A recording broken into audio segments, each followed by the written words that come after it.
everyone, I'm Cerise. I'm Joe. And you know what? We don't want to bother you with this. I'm pretty No, that's sure fine. You don't need to watch. We can deal with it on our own. There's no problems. We're just gonna wait and see what happens. Fine. If the growth gets probably fine. any bigger, then we will let you know. Probably. And if it does other things too. Maybe. Like if we get really freaked out by it, then we'll consider bothering you to ask for help.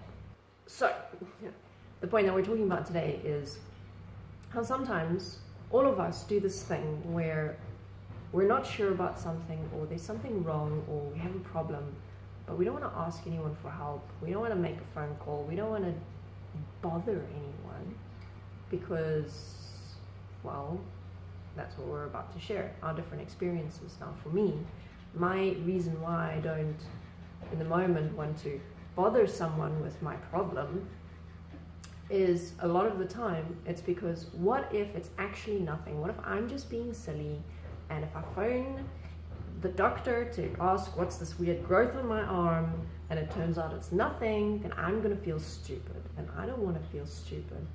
I want to be a smart person that does stupid things out of ignorance. Be smart all the time, everywhere. Everything's smart. Yeah.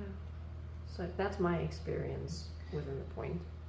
For me, I would more have the tendency to not want to ask for help, not want to approach others from a starting point of feeling inferior, from a starting point of feeling like I'm not worth it, that I would be a burden to them, that I should just figure it out on my own. Nobody wants to help me. Nobody needs to be troubled by me. But when I have a look at what's behind that, is it really that I feel that they are better than me and that I'm not worth their time? Or is it because I want to stay in that victimized state so that I can do what? I can keep manipulating myself and other people through that emotional state of I'm not good enough, I shouldn't ask for help, they are busy, they have better things to do, nobody wants to put things aside and make time for me, I should just put the fire out on my own when my house is on fire. So it's kind of like an addictive experience. Yeah, it's like you want to stay in that so that you don't actually have to take responsibility and change. Because as long as you're able to manipulate yourself within feeling so bad about it and dragging your feet and, oh, woe is me, I have to ask for help, I need to, they're going to be, and thinking and projecting how other people already are going to react to you, then you can just always go back to that, and that'll be your excuse to never actually reach out. And in my case, where I don't want to feel like an idiot, first assumption is that, oh, we don't want other people to see us in a certain way. We don't want other people to see us as stupid.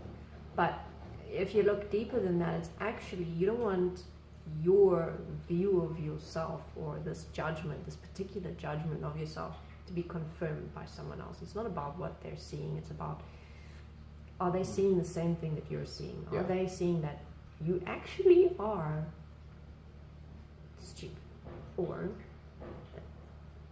you're an idiot, or that there's nothing wrong with you, or whatever. But even when they tell you, no, you're not being silly, this is totally fine, that is not enough to change how I see myself. I have to change how I see myself deliberately by releasing that specific judgment.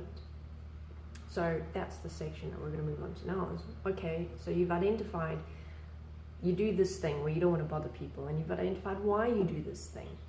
Now, what's the common factor within both of our experiences is that we disempower ourselves.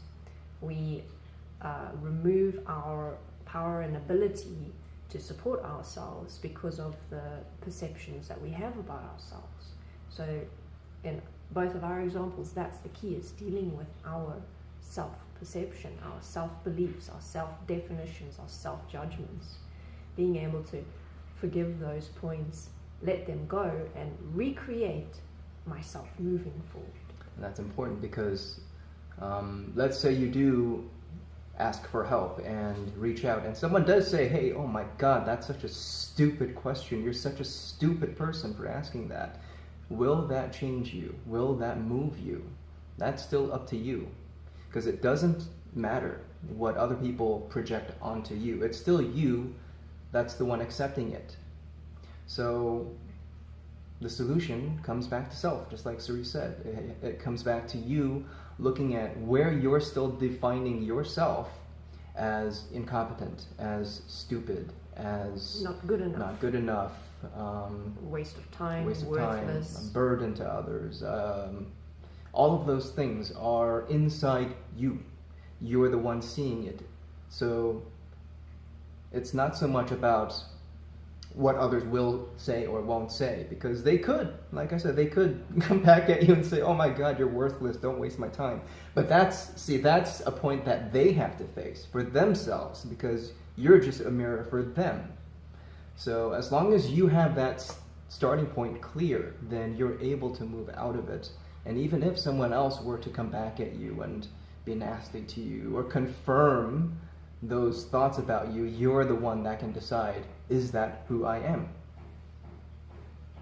We hope that this video was supportive. We know that it was for us when we talked through it. And we shall see you next time. Thanks for watching.